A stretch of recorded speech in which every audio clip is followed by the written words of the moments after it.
Right now at 5, the La Crosse Police Department is investigating the death of a child on the city's north side. You're watching WKBT La Crosse. This is News 8 Now at 5. Good evening, everyone, and thanks for joining us for News 8 Now at 5. I'm Ken Kozarowski. The La Crosse Police Department is investigating the death of a child on the north side. Police say first responders were called to a home yesterday around 6:30 in the evening. Police are not releasing the name or the age of the child at this time. They did say an autopsy was scheduled to happen today. The department says it's working with the State Patrol and the state's Department of Justice Crime Scene Response Unit. If you have any information that you think may be relevant to the investigation, call the La Crosse Police Department or the La Crosse Crime Stoppers. We'll have more information as it becomes available. It is day 4 of the trial of a man charged in connection to a 2021 triple homicide. This morning, 45-year-old Kamthaneth Rattanasak testified against 35-year-old Naya Tao. Both are facing 3 charges of first-degree intentional homicide. News 8 Now's Dua Isra was at the courthouse where Rattanasak took the stand for more than 4 hours. Good evening, Dua. Ken, the defense played a phone call Rattanasak made to his wife from jail. In that phone call, Rattanasak told his wife he was offered a deal from the state that required him to testify truthfully. In the recording, Rattanasak says there's no way he can do that. Tao and Rattanasak are accused of shooting and killing 3 men at the Ramsquad Quarry on County Highway M over a $600 debt. According to the criminal complaint and witness Bridget Schlicht, Rattanasak handed the gun to Tao, who shot and killed 24-year-olds Peng Lor and Nemo Yang and 23-year-old Trevor Maloney. On the stand, Rattanasak told jurors he didn't know the 3 victims, but later said that he did know Yang.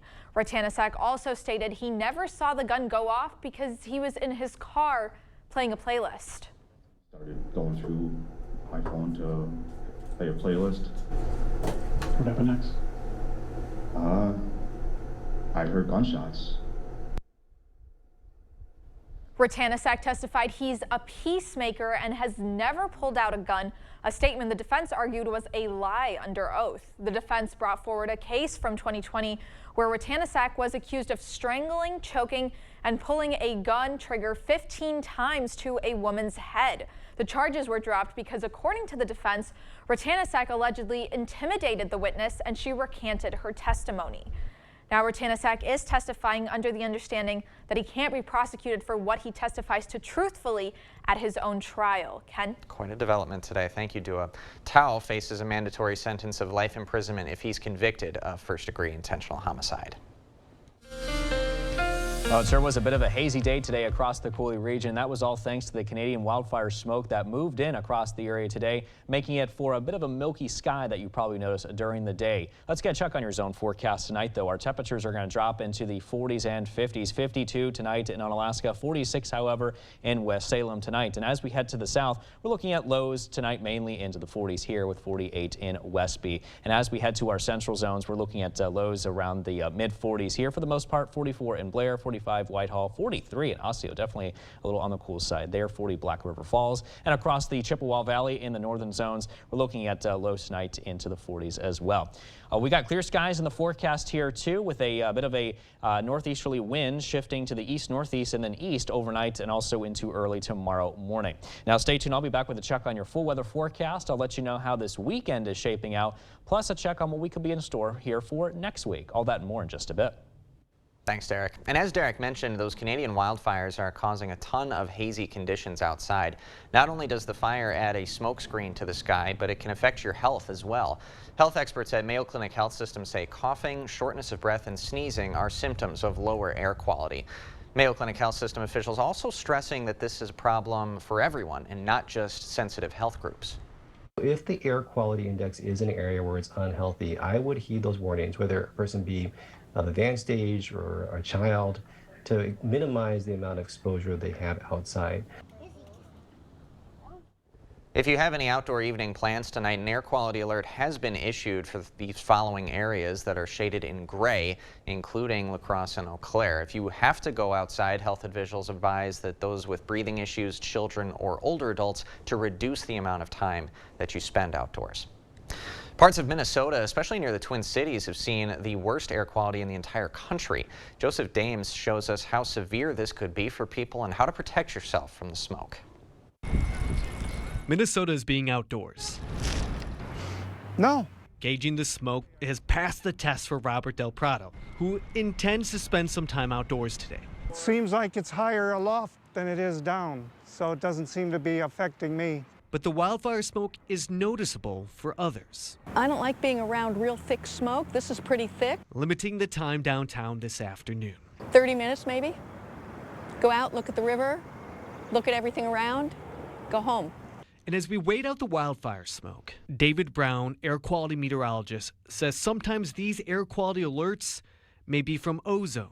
More often than not, when we have ozone, it's associated with southerly winds, and we'll get those pollutants coming up from, say, like Chicago, from Kansas City, from St. Louis, those areas. So what's the difference between wildfire smoke and ozone pollutants? Ozone is a gas. It's made up of 3 oxygen molecules.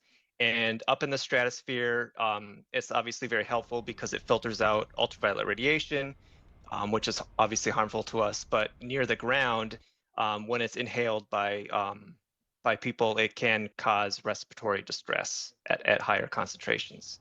The same type of respiratory distress that comes from wildfire smoke, like today. So what can you do to help limit the trouble? Avoid outdoor burning, don't use wood-burning devices, reduce car trips, and idle. Meteorologists say this has been a record start to the wildfire season in Canada. In the meantime, in an effort to reduce the cycle of violence, the Wisconsin Community Safety Fund is awarding $10 million in violence prevention grants to communities, and Gunderson Health System is one of the systems receiving a portion of the funds. The officials there say this will help them tackle issues such as gun violence, suicide prevention, and relationship violence. We screen people when they're admitted to the hospital for their experience with this violence, and then we offer them services. Experts say violence and crime have increased since the COVID-19 pandemic. Gunderson will expand their services from the hospital to the clinic. We're learning more details about the shared revenue bill that's passed the legislature and is now on the governor's desk. The agreement between state Republican leaders and Governor Evers is set to increase state funding for communities under 110,000 people by at least 20%. But both parties admit no one's getting everything they wanted. Republicans call the provisions for the nearly bankrupt Milwaukee a bailout, while Democrats say the funding increases for local communities include too many restrictions. Brad Pfaff and other Senate Democrats yesterday argued against a line in the bill that would block municipalities from putting some advisory referendums on a ballot. That amendment did not pass, a decision Pfaff calls short-sighted. I think they're cutting off their nose in spite of their face. I think that we should never walk away from hearing from the voices of the people. For reference, La Crosse and Eau Claire counties had advisory referendums this spring about the state's abortion ban. Those would not be allowed if Evers signs this bill. Only referendums related to capital projects would be allowed. Pfaff says that item is disappointing, but says he's glad to support this shared revenue bill overall. We'll have more on our conversation with the senator tonight at 10.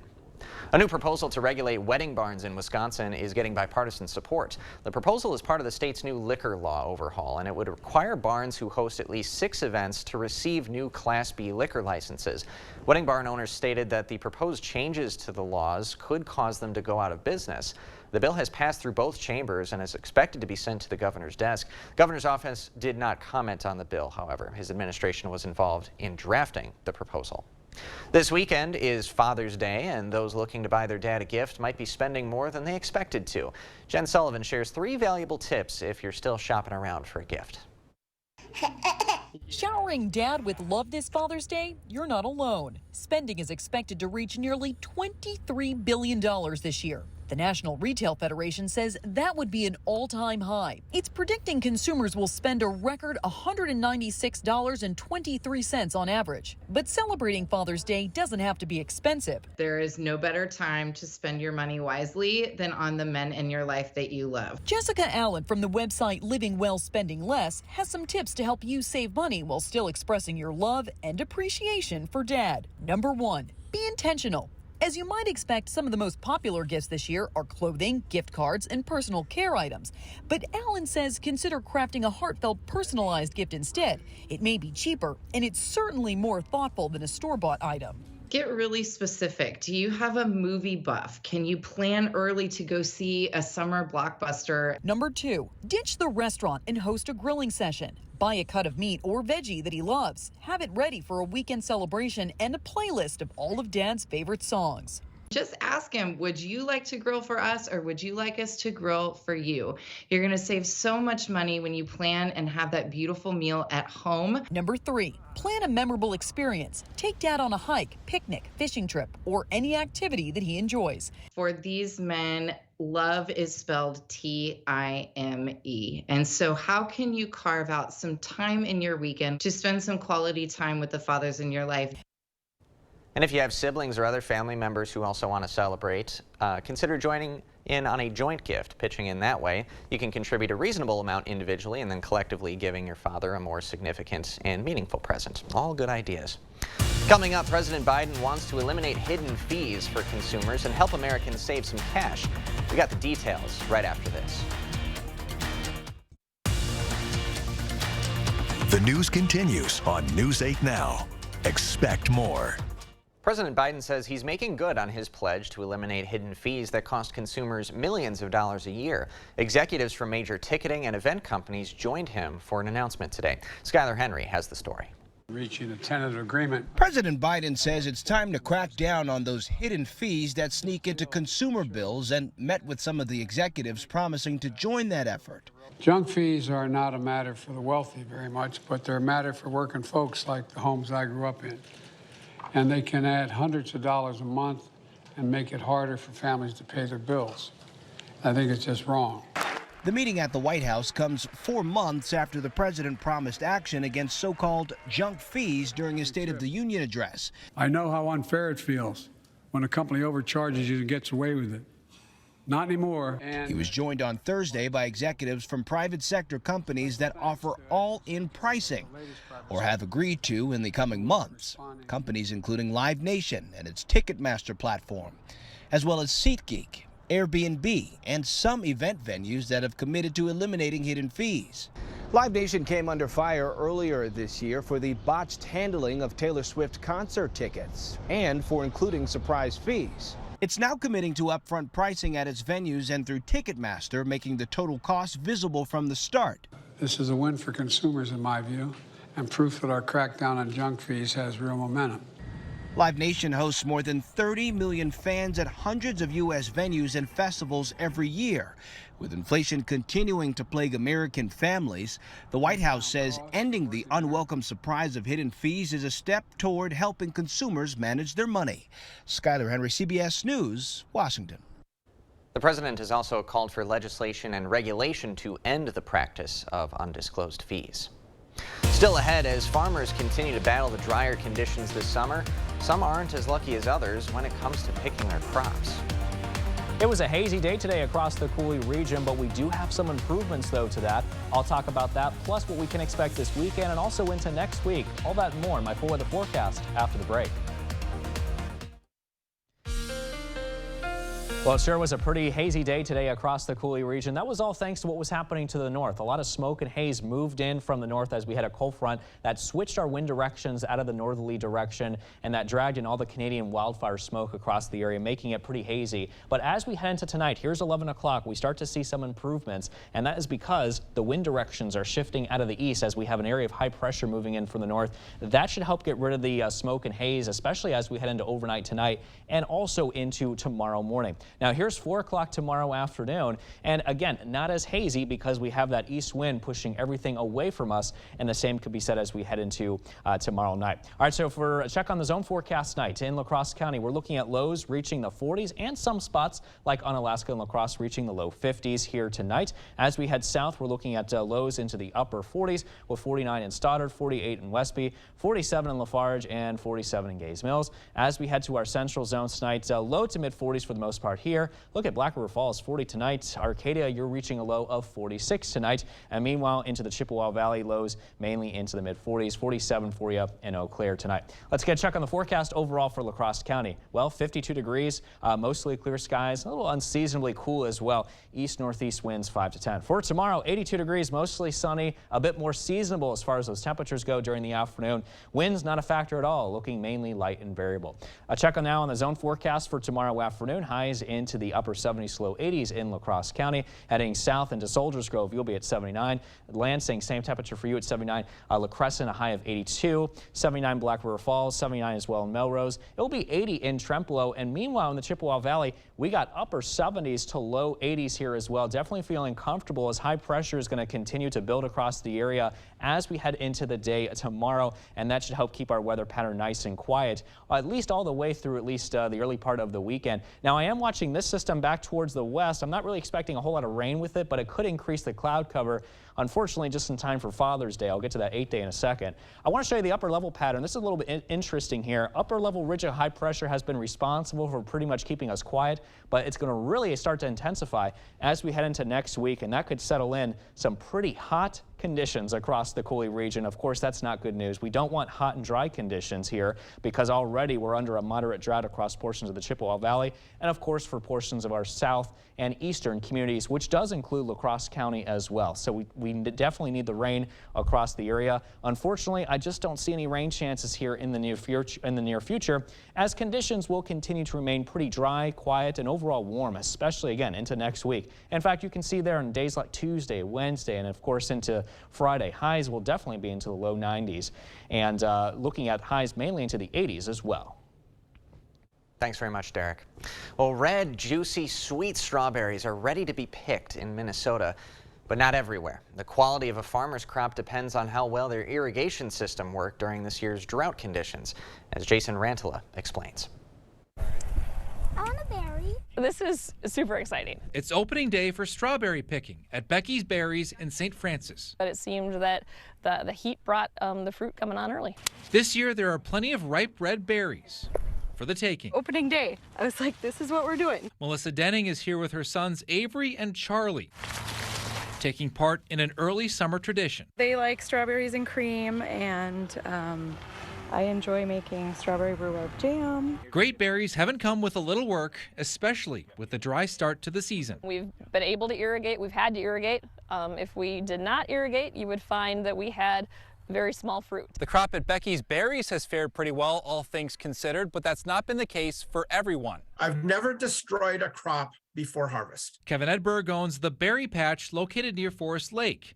He says drought forced him to mow over his crop and hope for a better one next season. I made a decision for the first time in 46 years to say, nope, we're not going to do this one. It feels really weird. From an economic standpoint, it's about half of my gross income. Edberg says his irrigation system just can't keep up. He blames climate change. This is a climate change story, and if we're going to figure a way out of it, it's going to take a lot of time, a lot of people doing really hard thinking and spending a lot of money. Now, Moritz says she runs irrigation every day to be able to water her berries. She also credits the fact that her plants are only a few years old for producing some larger fruit. When we come back, the heroic pup that came to the rescue when a surprising visitor made its way onto his lawn. We'll have that story next. The news continues on News 8 Now. Expect more. Like this. A woman in the Twin Cities was watering her plants when all of a sudden she saw her dog chasing away a bear. Jashia Sybil's doorbell camera captured her dog Max chasing a black bear off their property. Standing at 3 feet tall, the bear was. Sybil was afraid the bear might attack her beloved pet, but eventually Max was able to chase the bear off and force it running away into the woods. Sybil says after this incident, she is just glad that her lovely Max is doing all right. We'll have one more look at tonight's forecast right after this.